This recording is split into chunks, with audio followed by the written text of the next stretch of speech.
Sige po. Good morning po. Sige po, ano muna po. I-occupy niyo po natin yung mga bakanting upuan dito sa side na to. Right? Yan.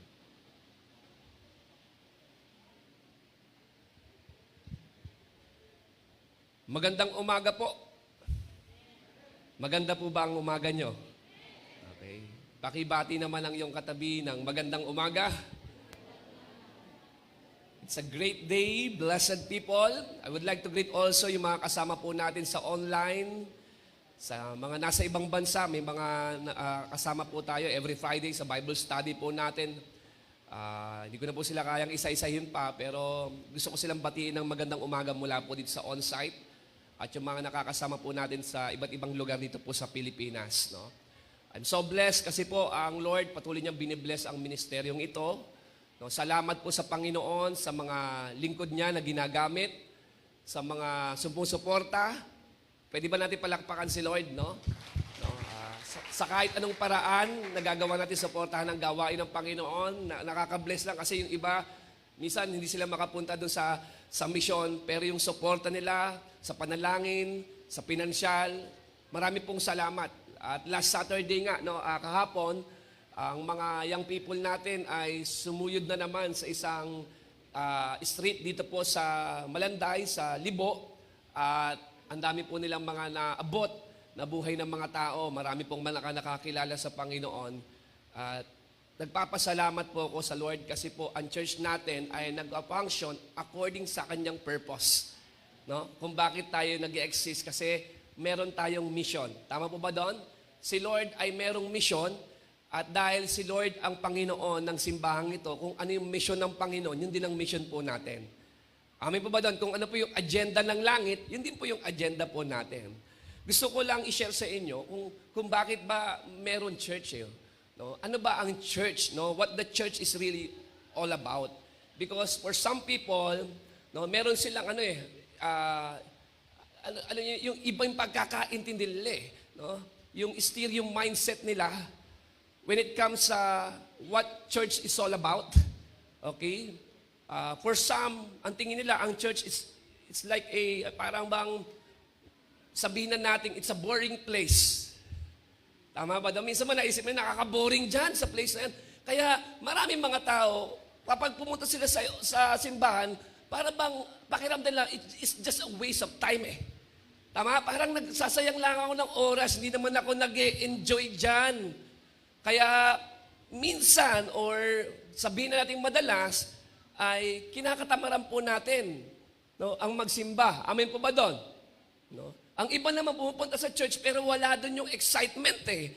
Yung pananabik po natin nawawala. Bakit? Kasi maaaring nakagawian na lang po natin o nakasanayan na lang natin na pumunta sa church pero nawala na po sa atin yung dahilan kung bakit tayo pumupunta. Yung halaga. Amen po ba doon? No, yung kahalagahan kung bakit po tayo dumadalo sa gawain ng Panginoon at nagkakatipon-tipon bilang mga magkakapatid sa pananampalataya. Amen po ba doon? No, naranasan mo na ba yun? Yung bang nasanay ka na lang na pumunta sa church, pero yung reason kung bakit, baka nalus na natin. Amen. Sino dito hanggang ngayon, alam mo pa rin yung dahilan kung bakit ka nag-church? Okay, kung bakit kasama mo yung katabi mo na yan. Listen, the church is more than a building. It is more than a structure. It is not the venue. No, hindi po ito venue. It's about people. Amen? Pag sinabi po church sa Bible po, hindi ito tumutukoy sa lugar, kundi ito ay tumutukoy sa mga tao. Sa mga taong tinawag ng Diyos mula sa dilim, sa bagsak nating buhay, patungo sa liwanag, no, at biyaya ng Diyos sa kaligtasan. Amen po ba doon?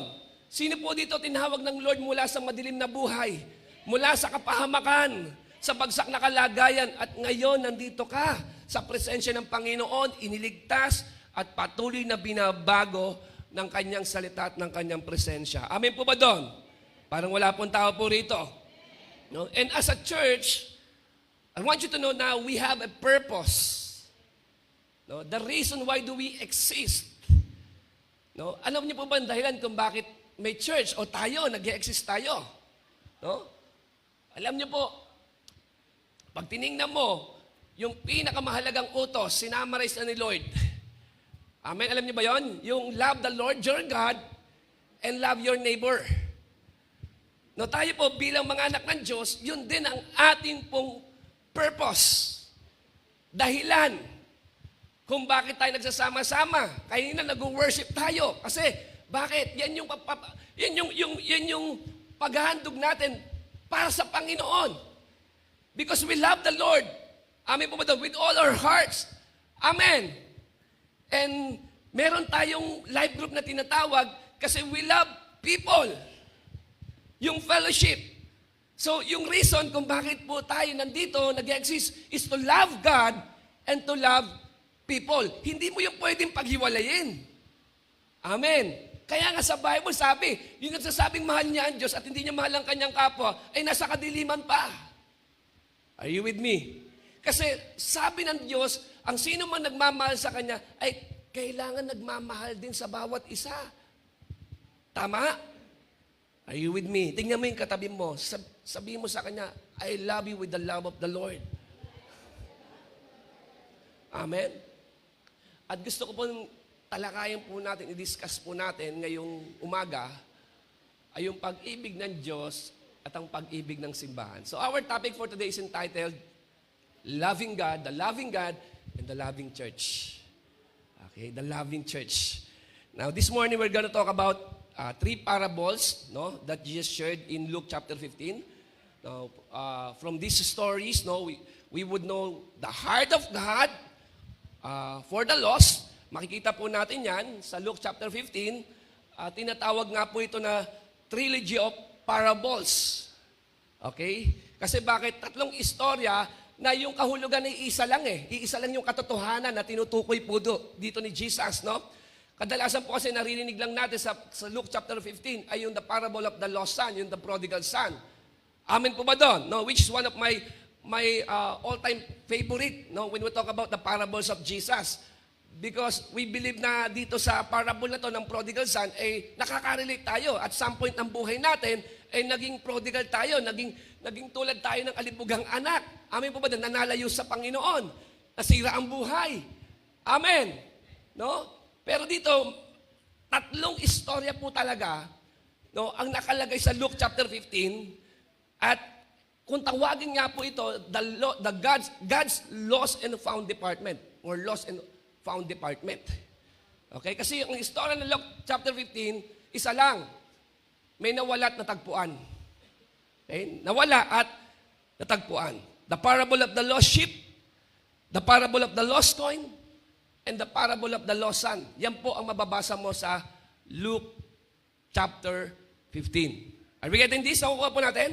Kaya pag binasa mo yan, iisa lang istorya. Okay? Iisa lang ang istorya yan. Nakakatuwa lang kasi merong tanong dito, isang katanungan, pero sinagot ng Lord na tatlong istorya para sagutin yung isang katotohanan na yon. Are we getting this?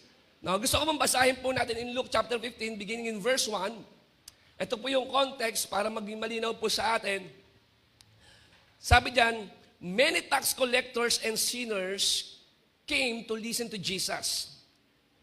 Then the Pharisees and the teachers of the law began to complain. Look, this man welcomes sinners and even eats with them. Then Jesus told them this story. Okay? Sabi diyan, the Pharisees, the Jewish leaders, no, the teachers of the laws, sabi diyan, they were shocked, no? They were surprised nung makita nila si Jesus na kasama niya yung mga makasalanan. Okay? Para sa kanila, hindi nila matanggap ito na si Jesus kasama ng mga tax collectors, mga notorious sinners, kung tawagin po sila ay outcast. Okay? Kasi bakit nga naman, bilang mga teachers of the laws, mga Pharisees, okay, mga religious leaders, hindi ba dapat, kung meron mang sinasamahan ng Panginoon, yung mga matitinong tao? Are you with me? Yung mga maayos, mababait. Pero this time, nakita nila, kaya sila na-shock, bakit sumasama siya dyan? Kasama niya yung mga magnanakaw, mga prostitutes, mga makasalanan. Parang scandal yon. Tama po ba doon? Imagine si Allen, nakita mo may kasamang prostitute or mga lasinggero. Bakit kasama ni Allen yan? Are you with me? Okay? Example lang naman po. Example lang po yon. Tama po ba doon? Ganyan ang senaryo po dyan. Ganyan. Kaya nasurprise sila na, I thought he was a good man. He was a good leader or rabbi. We thought, he is a holy man. But look at this. My goodness. Ang kasama niya, mga tumador, mga sabongero, mga magnanakaw. Come on. Nakukuha po natin. Nasusundan po natin istorya. Okay? Kaya para sa kanila, bakit si Jesus nagagawa niya makipag-hang up or makipagkaibigan sa mga taong tulad nito, mga salot sa lipunan? Bakit siya sumasama dyan? Ano nangyari? So, alam ng Panginoon kung ano ang kanilang pinag-uusapan. Tama po ba doon? Kaya naman, ang Lord, no? Sumagot siya dito kasi yung mga religious leaders, pumuputok na yung mga butchi po nila eh. No? Kaya, doon sa tanong na, bakit siya nakikisama sa mga masasama? Yun ang tanong eh. At para sagutin yung isang tanong, gumamit ang Diyos ng 3 istorya. Para sagutin yung isang tanong, bakit yan ang kasama niya? Amen. Malinaw po ba? Tingnan mo yung katabi mo, excited na ba siya sa word? Okay? And then, balikan uli natin sa verses 4 to 6 na. Ito na yung istorya. Okay? Sabi ni Jesus said, suppose one of you has 100 sheep, but one of them gets lost. What will you do? You will leave the other 99 sheep there in the field and go out and look for the lost sheep. You will continue to search for it until you find it. And when you find it, you will be very happy. You will carry it home to your friends and neighbors and say to them, be happy with me because I found my lost sheep. In this same way, I tell you, heaven is a happy place. It's a happy place when one sinner decides to change. There is more joy for that one sinner than for 99 good people who don't need to change. Suppose a woman, another story na naman. Suppose a woman has 10 silver coins, but she loses one of them. She will take a light, nag-effort and clean the house, binaligtad no, ang mga gamit. She will look carefully for the coin until she finds it. And then verse 9, and when she finds it, she will call her friends and neighbors and say to them, be happy with me because I have found the coin that I lost. In the same way, it is a happy time for the angels of God when one sinner decides to change. Ulitin ko po ang tanong kasi ng mga religious leaders, bakit kasama ni Jesus ang mga makakasalanan? At ito yung naging sagot niya, 3 istorya. Gumamit si Jesus dito ng stories, ng metaphors, no, para illustrate yung isang katotohanan, para i-point out ang katotohanan. Sino dito, alam mo yung dahilan kung bakit naparito si Jesus? Ano sabi sa Bible? Jesus came, sino nakakalam? He came to seek and to save the righteous, the lost. Jesus came to seek and to save the lost. In Luke chapter 19, nakalagay nga doon, ang mga may sakit ay nangangailangan ng manggagamot.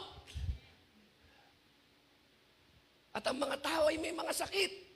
Not just physically, but spiritually. Amen. Are you with me? So He came to seek and to save the lost.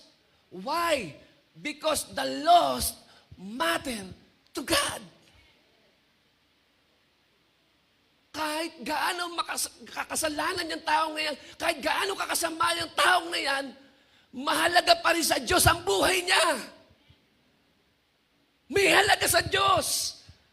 Kung sinisip mo, paano pa ako mamahalin ng Panginoon? Ang sama-sama ko na, ang dami ko ng mga pagkakamaling nagawa sa buhay. Tanda mo kapatid, mahalaga ka pa rin sa Panginoon. The lost matter to God. And yun nga what it means to be lost. Okay? And tinignan ko, chinek ko sa dictionary, no? Yung definition ng, ano ba ibig sabihin ng lost? Okay? To seek and to save the lost. At nakita ko dito yung ilang mga meaning po niyan. Sabi niyan, yung lost, it means not knowing where you are and how to get to a place. Okay? Not knowing where you are and how to get to a place. Sino dito naligaw ka na? Okay? Kailan mo nasabing naligaw ka? Kapag hindi mo na alam kung saan ka pupunta Amen po ba doon? No? Alam niyo po, sa buhay po natin sa mundong ito, maraming mga tao ligaw ang buhay. Ligaw po ang buhay nila. If you ask people, kapag namatay sila kung saan sila pupunta, hindi nila alam. Hindi nila alam Are you with me? Hindi sila makasagot kung pupunta pa sila sa langit o sa impyerno. Biruin mo, nag-journey ka rito sa mundo because life is a journey.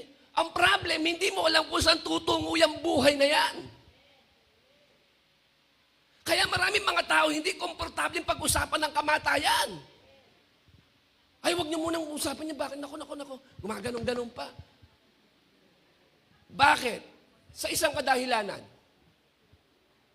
Wala silang assurance kung saan sila pupunta. Hindi nila alam kung anong mangyayari sa kanila after nilang mamatay. Are you with me? Andiyan ba tayo? No? Kaya ang nakakalungkot pa, yung bang may mga tao, ito malungkot Sino dito pala simba ka? Okay. Alisin mo muna itong pagiging Christian life. Yung pala simba ka. Okay? Pala simba ka, nakukompleto mo yung ano yun? Yung suwing December, yung simbang gabi, di ba? Tapos, pagka mahal na araw, papapako ka. Ang pinaka-nakakalungkot, may mga tao, masasabi mo na talaga na lost dahil wala silang conscious sa Diyos Pero yung mga taong nag-church, nagsisimpala-simba, yung hindi nila alam kung saan sila pupunta kapag namatay.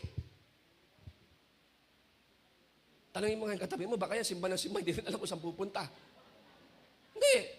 Baka church ka ng church, yung pala, hindi mo rin pala alam kung pag namatay ka kung saan ka pupunta. Pakisabi sa katabi mo, ligaw. Yun niya, hindi mo alam kung nasaan ka at saan ka pupunta Yun pala ibig sabihin ng lost. At maraming mga tao, hindi nila alam. Bakit? Ligaw sila. Amin po ba doon? In another meaning, when we look at the definition of lost, tinignan ko, ano ba ibig sabihin ng lost? Iba-iba kasi, pero ganda ng mga meaning Yung una, hindi mo alam kung saan ka pupunta, kung nasaan ka, at kung paano ka pupunta sa pupuntahan mo. Pangalawa, ito, yung tinatawag na no longer known. Siyempre, lost nga No longer known. And in a word today, how many people, you feel like this na para bang wala ka parang hindi ka na kilala, wala ka ng bilang. No? Meron pong mga pictures po dyan.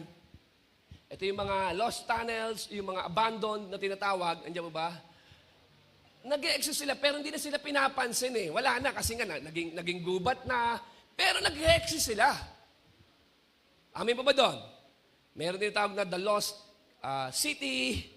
Tama? Nandyan pa naman, pero parang wala na.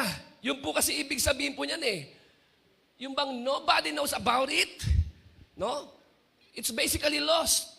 Kaya yung mga, makikita mo yung mga archaeologists, di ba? Archaeologists ba yung mga naguhukay? Minsan may matutok sila, meron pala rito. Kasi parang wala na eh. Wala nakakaalam na nandyan pala siya. No longer known eh. Pag sinabi po nating lost. And then, nakita ko lang, kapatid, naisip ko, ang pinakamasakit pala na maramdaman ng tao, maranasan ng tao, kapatid, yung bang pakiramdam mo, nobody knows about you. Amen. Amen po ba doon? Yung bang nandiyan ka pero parang wala. Yun eh. No? Isn't it true kung bakit minsan nagagawa nating mag-post sa social media at tinitingnan mo yung mga reactions doon sa postings mo. Come on, nandiyan ba tayo? Tinitingnan mo yung mga nag-likes, yung mga nag-hearts, yung mga nag-comments. Come on, nandiyan ba tayo? Why? Kasi parang gusto mong iparamdam sa kanila, hey, nandito ako eh. Tama mo ba doon? No, yung bang pakiramdam mo na kapag nilike nila ay na-affirm ka. Tama? Kapag nakita mo may nag-hurt, uy, napansin ako. Napansin ako. Are you with me? Pero, just the fact na ginagawa mo yon, ang ibig sabihin ng kapatid, kumukuha ka ng atensyon mula sa mga tao at gusto mong ipaalam sa kanila na, uy, andito pa ako. Amen? Andiyan pa tayo? No? Gusto mong ipaalam sa kanila na kung bakit ka nagpo-post minsan yung just in case na hindi nyo alam kung ano nangyayari sa akin, eto sinasabi ko na sa inyo. Alam niyo ganun pakiramdam? Kasi parang hindi na ako nag-i-exist eh. Parang wala na ako. Yun yung masakit, kapatid. No? Lost, you are no longer known. Nobody knows. Kasi maraming mga tao lost kasi pakiramdam nila walang nakakaintindi sa kanila, walang nakakapansin sa kanila. At ang pinakamasaklap dito, yung nobody cares. Come on, nandiyan ba tayo? No longer visible. Sa isang translation, sa isang definition, no longer visible. Yung pinakamasakit sa lahat, yung maramdam mo na parang wala ka ng halaga. Wala ka ng bilang. No? Sino dito naranasan mo na yung treatment sa bahay, sa school, sa workplace mo? Yung bang pakiramdam mo, para bang itsipwera ka na? Hello? No? Pakiramdam mo itsipwera. Bagamat nandun ka sa kalagitnaan nila, pero para bang wala ka ng bilang.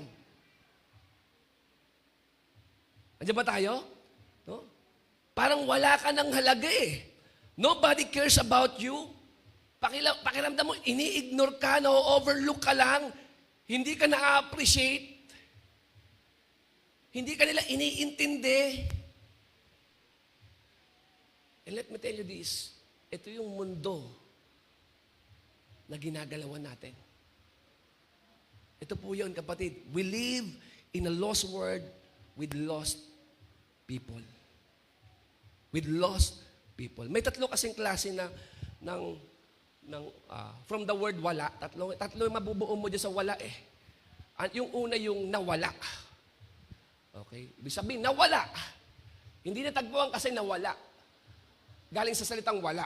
Yung pangalawa naman yung nagwala. Andiyan ba tayo? No? Sinadya mo eh. Pangatlo. Ano yung pangatlo? Meron? Yung walang-wala. Walang-wala, kapatid. No? Yung coin, nawala eh. Tama ba? Yung ship, yun niya yung ship kasi kung bakit meron tendency na akala niya may green passion doon, nag-decide siya pumunta doon. Intentional yun eh. Nagwala. Yung prodigal son, nauwi sa walang-wala. Are you with me? Nawala, nagwala, at walang-wala. Yun po yun. And what it means to be lost, no? Maybe some of us, no, you lost your way. What do I mean? Yung bang nag-church ka, part ka ng ministry, ushering, worship team, tech, social media, bagamat nandun ka, kaya lang yung puso mo malayo na sa Panginoon. You're lost. Ginagawa mo yung mga bagay sa paglilingkod mo, pero yung puso mo malayo na sa Diyos. Kumakamay ka sa mga tao, pero puso mo malayo sa Panginoon. Tumutugtog ka, pero puso mo malayo sa Panginoon. Naglilid ka ng mga tao, pero ang puso mo. You lost your way. Are we getting this? Merong isang pastor nag-share sa akin. No? Meron daw siya isang ministro na napakasipag. Grabe naman, napakatapat pagdating sa paglilingkod. Sobrang maaasahan. Hanggat isang araw, nag-open itong minister na to sa kanya. Totoo po ito. Nung inopen ng minister sa pastor, yung kanyang pinagdadaanan. Alam niyo po itong minister na to, faithful sa pagsiserve, pero nalunod na sa kasalanan. Pwede pala yun. Nasa ministry, hindi akalain ng pastor na, paano nangyari yun? Pag tinignan ko, nandiyan naman siya palagi sa gawain ng Panginoon, nagmi-minister siya, pero hindi ko inaasahan yung inopen sa akin ng pastor. Sabi po sa yung inopen sa akin, hindi ko mawari kung bakit niya nagagawa yung ganong kasalanan.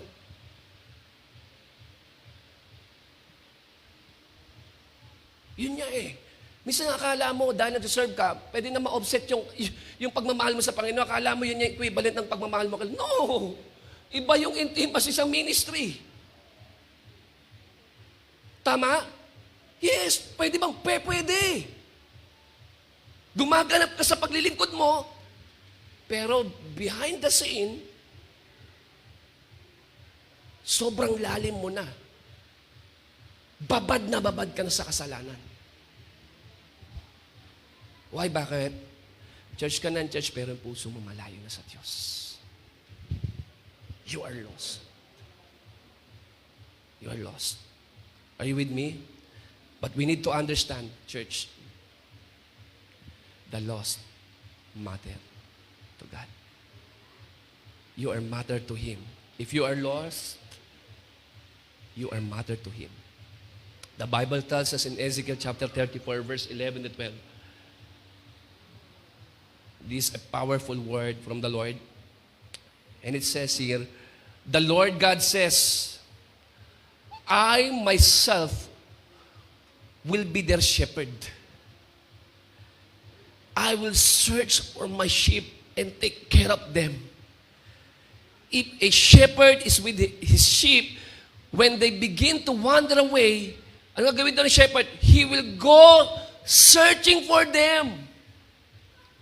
In the same way, I will search for my sheep. I will save them and bring them back from all the places where they were scattered on the dark and a cloudy day. You know, in the midst of suffering, kapatid, look at this, you need to understand, this is God's heart for the lost. Kung sa tingin mo, na-lose mo yung way mo, kung sa tingin mo, hindi mo alam kung saan ka pupunta, lost ka. This is the heart of God. Ito yung puso ng Diyos sa atin. Are we getting this? No? The Lord wants to rescue you. He wants to save you from your addictions, from your brokenness. He wants to save you. Amin pa ba doon? This is the heart of God.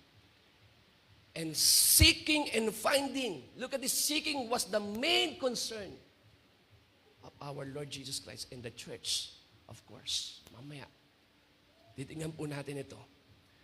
Tingnan po natin, going back po sa story kanina, yung shepherd, nawala yung kanyang, meron siyang 100 tupa, nawala yung isa. Okay, yung babae, meron 10 coins, pero nawala yung isa. Pero nung nawala yun, kapatid, hindi nila inisip na, total, meron pa akong 99, okay lang kahit mawala siya. Total, meron pa naman ako 9 na coins, okay lang siguro kung nawala na yung isa. Hindi. Pero minsan parang tayo na uy, bakit wala na siya sa church? Pastor, marami pa naman tayo. Bakit di na nagla-live sa ganun? May mga members pa naman ako. Pero yung puso ng shepherd at ng babae, nung lalaman niya na, na-realize niya na kulang ng isa to Iniwan daw niya 99 at yun niya pumunta siya doon hinanap niya yung tupang naliligaw. Yung babae talagang binaligtad niya lahat Di ba pag tayo may nawawalan tayo ng gamit, parang inisip natin, mamaya na lang yan. Pag-uwi, alis na Pero yung babae, hindi pwede, hindi po pwede akong umalis na hindi ko siya nakikita. At saan ba yun? Binaligtad niya lahat ng gamit. Matagpuan lang yung isa. Yung barya. Pag inisip ko nga, sabi ko, binabasa ko, alam mo, nung pinag-aaralan ko ito, ako lang, nakita ko lang na bakit kaya ganito katindi maghanap itong aling ito. Hindi, ako naiintindihan ko yung sheep sa yung prodigal son kasi may buhay yun Pero yung coin parang, grabe naman maghanap tong aling to. Are you with me? Kasi dowry po pinag-uusapan po noon, napakahalaga po noon. Diyan ba tayo? No?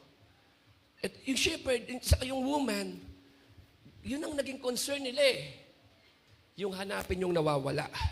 Seeking and finding was a primary concern ng shepherd at ng woman. And this God's heart na kailangan po nating makuha sa church. As a church. Yung magkaroon po tayo ng puso na tulad sa Panginoon. Pagdating sa mga taong naliligaw at nawawala.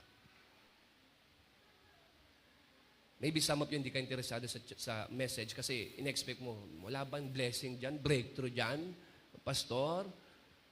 Ang pakialam ko sa kapitbahay ko. Diba? Wala akong pakialam sa kaopisina ko. Wala bang personal na mensahe? Pero ito yung kailangan natin maintindihan. As a church, yung magkaroon tayo ng heart sa lost. Hindi ka nag-lead ng mga tao kasi nga para lang maging leader ka. Hindi ka lang humahayo kasi nga para makasama ka dun sa paghayaw. Ginagawa mo yan kasi merong ang puso ng tulad sa Diyos. And for you, the lost matter. The lost matter to you. Amen. Amen. Yung ginagawa ko po itong message po na to. Actually, ako po. Sabi ko, Panginoon, napaka-hard ng message na to. Yes. Sabi ko kay Lord, ginagawa ko to, Lord Tinignan ko yung puso ko. Sabi ko, meron pa talaga akong puso pa sa mga tupang nawala at naligaw.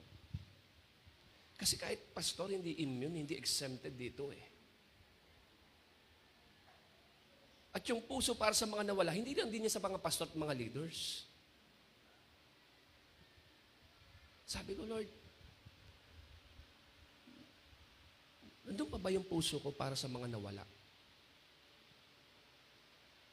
Kasi alam niyo po, sa totoo lang, dami ko pong inasikaso sa simbahan, sa mga pastors. Minsan nawawala na yung heart ko din talaga Ako po, aminado po ako doon Kaya yung nakita ko silang lumahayo, sabi ko, pasok na tayo sa church, gusto ko silang kasalubungin, lumahayo.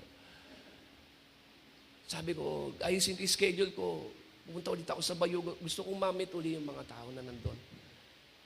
Kaya pinag-pray ko kay Lord, break my heart. Break my heart. Kasi nagsimula ako, yun ang puso ko eh. Humahayo ko, John 3:16 lang alam ko, pero binibless ni Lord yung gawain niya kasi yung heart ko sobrang laki sa mga taong nawala sa Panginoon, naligaw. Sabi ko, ayoko makita na ang church natin nag-evangelize, nag-outreach. For the sake lang, may masabing meron tayong mga churches. Come on, niyo ba tayo? At the end of the day, as a leader, kung hindi na heart mo yung lost, it's about time to repent. Because the church, ang church po hindi nag-exist sa mga saved. Ang church ay nag-exist sa mga lost. Lahat po tayo dito ay ligaw. Lahat po tayo sa buhay natin na nandito, sa buhay natin na wala po tayo ng landas. Na wala tayo ng direksyon sa buhay. Amen po ba doon? Parang wala po ang tao po rito. So the church does not exist for the saved. The church exists for the lost. And seeking the lost is a church matter. Huwag niyo pong ibigay sa amin po ito na kami lang po gumagawa. Hindi po. Para po sa atin po lahat ito.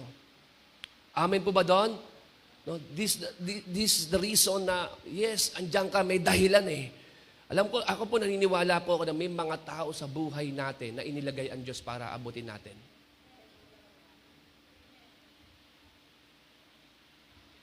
Di ko kayang abutin mga katrabaho mo, hindi ko sila kilala eh. Pwede kitang tulungan. Hindi ko kayang abutin pamilya mo. Hindi wala ako doon sa bahay ninyo. Pwede kitang tulungan. Pero kung merong manggagamitin ng Diyos para abutin ang pamilya mo, kamag-anak mo, mga kaibigan mo, katrabaho mo, ikaw yun eh. Kaya nga, may dahilan kung bakit ka na nandyan. Are you with me? Diyan sa tahanan yan, kung bakit ka nandyan, kung bakit ikaw ang tinawag ng Lord. May dahilan kung bakit ikaw ay nandiyan sa trabaho na yan. Merong isang babae, after niyang graduate sa school,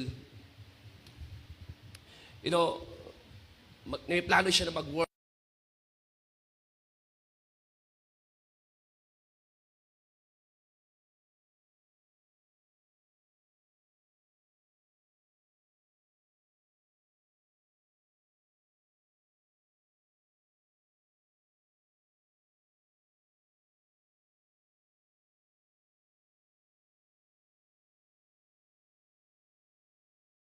Ganon. Ginawa niya naman lahat. Nag-apply siya.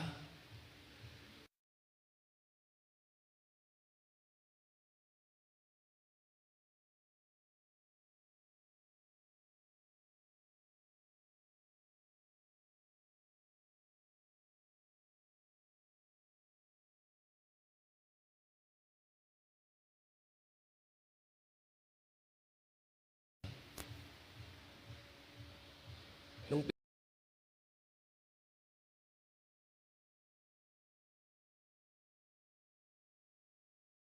may kumpanya na tumawag sa kanya at nag-offer ng malaking sahod sa kanya. Pero ang pinakamatindi dito, ganito yan. Yung time na sobrang siyang nahihirapan, dumadaan siya sa hirap, palagi niyang inaalala, Lord, hindi ako humingi ng trabaho eh. Ang hiningi ko, mission. Nandito ko dahil sa mission. Hindi dahil sa pera lang. Madali kasing mag-murmur, mag-complain, umalis sa isang kumpanya. Bakit? Kasi salary lang ah. Salary lang ang dahilan, ang basihan kung bakit ka nag-i-stay. Pero hindi mo ba alam yung dahilan kung bakit ka nandyan? Strategic ang Lord eh. May dahilan si Lord kung bakit ikaw yung nandyan. Kasi yung workplace mo, kapatid, yan ang mission field mo. Amen. Huwag mong isipin na nandiyan ka para kumita lang ng pera. Yung mga taong na-encounter mo mga lost people yan. Amen. Kaya kapag nakita mo yung puso ng Panginoon doon sa company na yon, minsan niya kahit nga lit lang sa pero as long as natatouch mo yung buhay ng mga tao. Because yun naman talaga ang pinaka-importante. At the end of the day, si Lord pa rin naman magpo-provide ng lahat para sa iyo eh. Are you with me? May tao po ba rito? No? Meron pa isang kwento. Isang nanay, lagi naghahatid po ng anak sa kanyang eskwela. Maraming mga magulang, di ba po? Sa eskwelahan. Napansin niya yung mga nanay, walang ibang ginawa kundi magkwentuhan, magchismisan. Ganyan po ba yung mga nanay kapag nakatayo sa harap ng eskwelahan, nagchichismisan na paghatid sa bata? Wala silang ginawa, mga marites talaga eh. Alam mo, inimpress sa kanya ng Lord, ba't di mo sila sharean? Shinaran ng nanay. Nakakatuwa, ito po nakakatuwa. Pag share ng nanay, nakabuo siya ng cell group. Ano niyo ang pangalan? Good Samarites. Ay, totoo po yun, totoo. Sa district 2 po yun, sa isang church. Good Samarites cell group. Bakit? Kasi, from now on, wala tayong ibang idadagdag kundi si Jesus. May dahilan kung bakit ka nandyan. May dahilan. Are you with me? No? Do you believe na napapaligiran tayo ng mga taong lost? Come on! Sa school, sa house, sa marketplace. Kaya napaka-importante po niyan eh. Na maintindihan mo kung ano yung puso ng Diyos sa mga tao. And the lost matter to God. He came to seek and to save those who are lost. Jeremiah 31 verse 3. Dito po ako magtatapos pero medyo mahaba-haba pa to. Jeremiah 31 verse 3. Tingnan niyo po ito. From far away, the Lord will appear to His people. The Lord says, I love you. I love you, people, with a love that continues forever. Grabe, sa bibig ng Diyos nang galing. Aba, totoo palang may forever. Kay Lord yun. Tingnan mo, mula noon, sabi noon, from far away, mula pa noon, sabi niya, the Lord will appear to His people. Sabi niya, the Lord says, I love you, people with a love that continues forever. That is why I have continued showing you kindness. Laging nagpapakita ang Diyos ng kabutihan sa buhay po natin. Na-experience mo ba to? Na minsan buhay mo, minsan siguro naisip mo rin na, pwede ba Lord, ako naman yung masunod? Tama ba?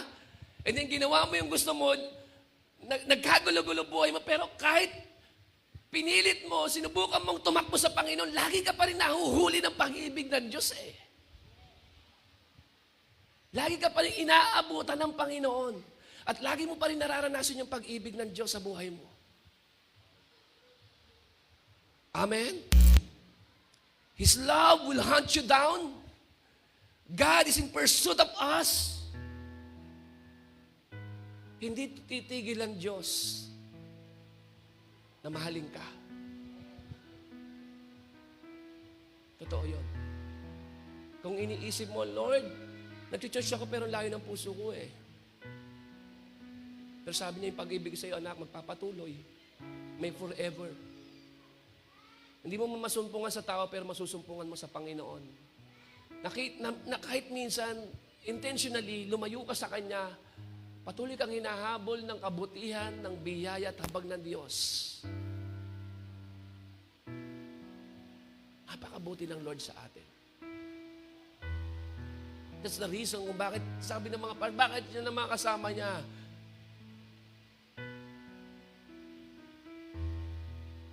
Amen po ba doon? God is in pursuit of us.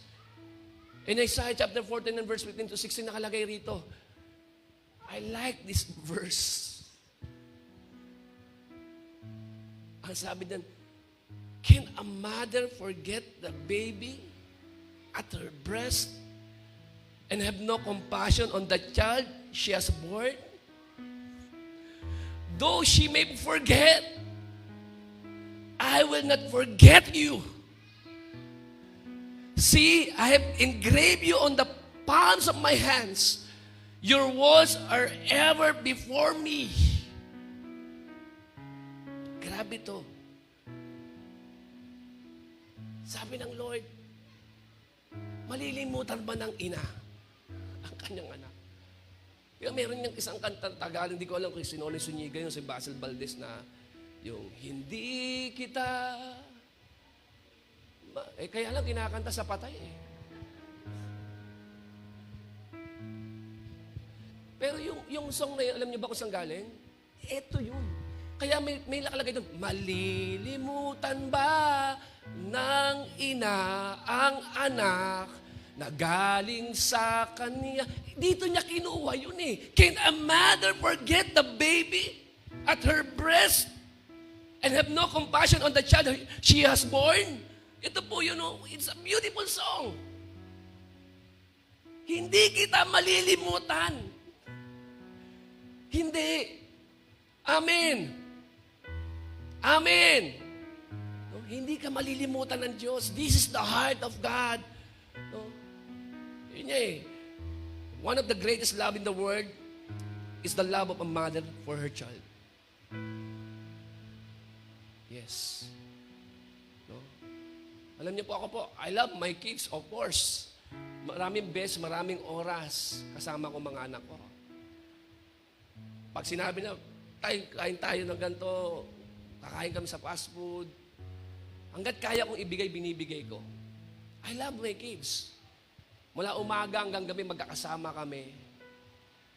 And I realize isang araw, bakit ganon? Kami lagi magkasama, pero pag matutulog na sila, mama niya, kakayakap niya. Bakit? Ngayon ko, grabe pa rin talaga ang isang ina. Kahit sabi mo maghapon nagtatrabaho ang nanay, pag umuwi ng bahay, ang mga anak hinahanap pa rin yung aruga at pagmamahal ng isang ina. Amen po ba doon? Naalala ko yun eh. Naalala ko talaga yun. Meron akong kaibigan, pastor siya ngayon. Sabi niya kasi yung asawa niya kasi ng best na kunan. Nakunan, 2 buwan pa lang, kung hindi ako nagkakamali ng mga nakaraan, bago siya magkaroon ng anak. Nung nakunan, 2 buwan eh. Para sa kanya, sabi niya, pastor, sa akin ang sakit. Kaya siyempre iniisip na 2 buwan pa lang, wala pa siguro mga ilong yun, mga mukha yun. Tama ba doon?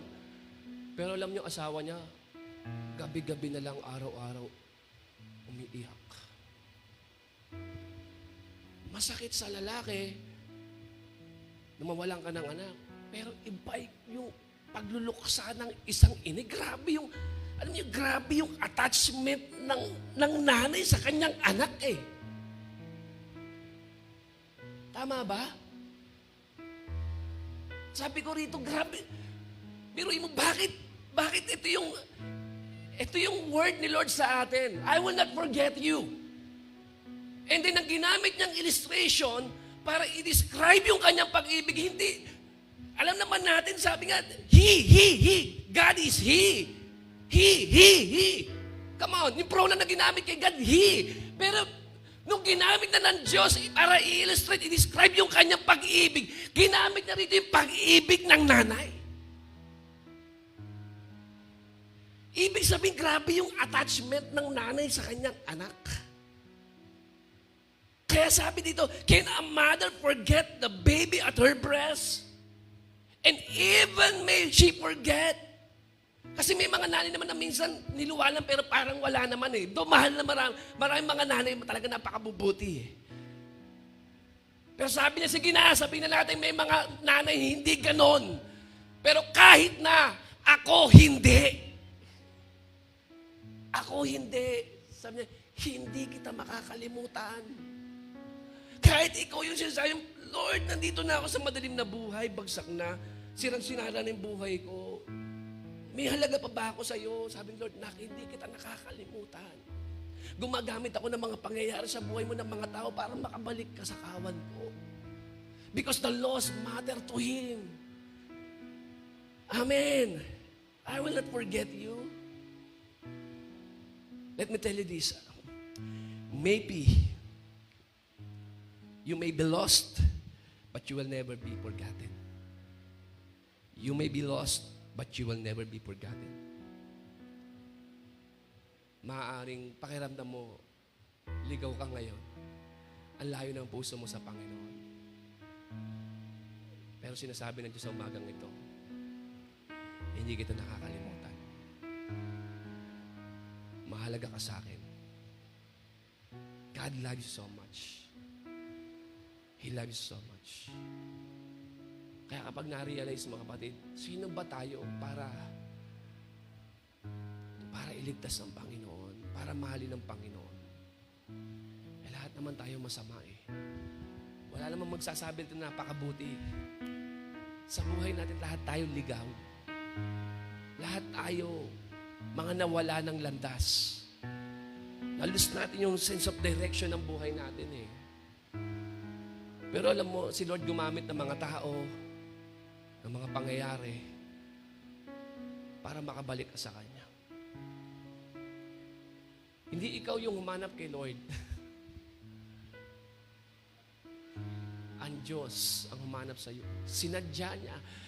No? Iniwan niya ang langit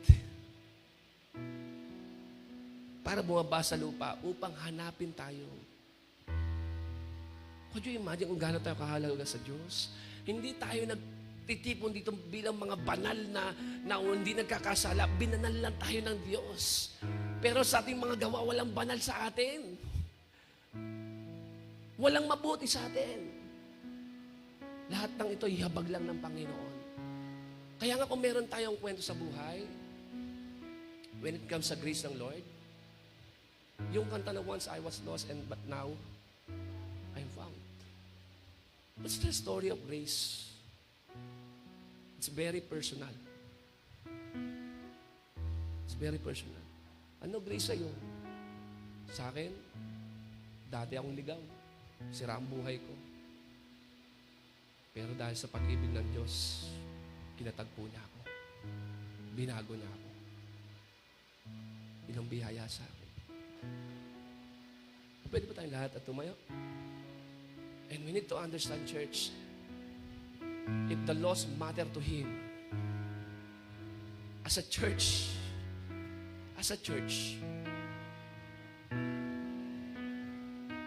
ito rin dapat yung mahalaga sa atin eh. This is the heart of God. At dapat ito yung heart din po natin. Yung family mo, baka meron pa sa miyembro ng pamilya mo na hindi nakakilala sa Panginoon.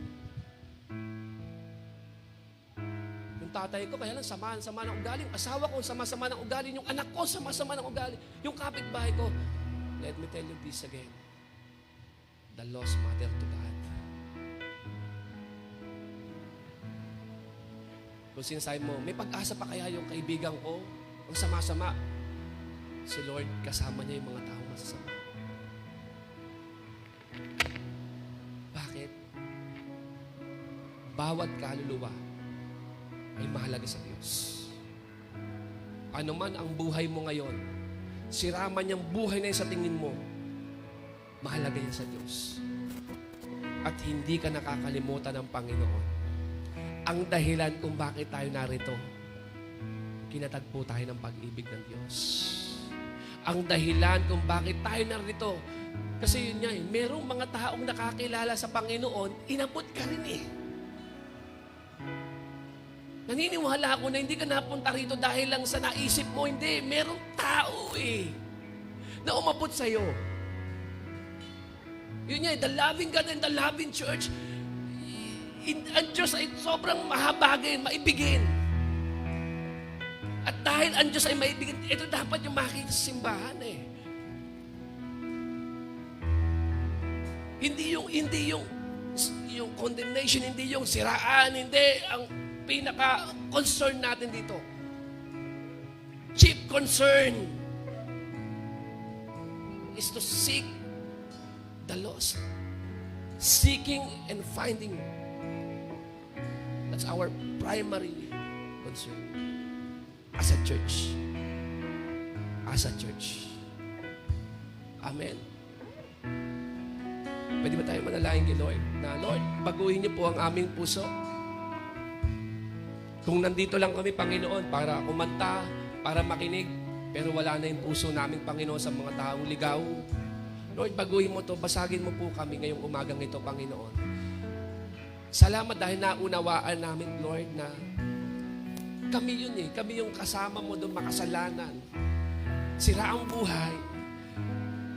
Pero sabi mo nga, Lord, na parito ka, hindi para sa mga banal, kundi para sa mga makasalanan Para sa mga kasalanan tulad namin. And Lord, salamat din dakilan Diyos sa mga taong ginamit niyo po para makakilala po kami.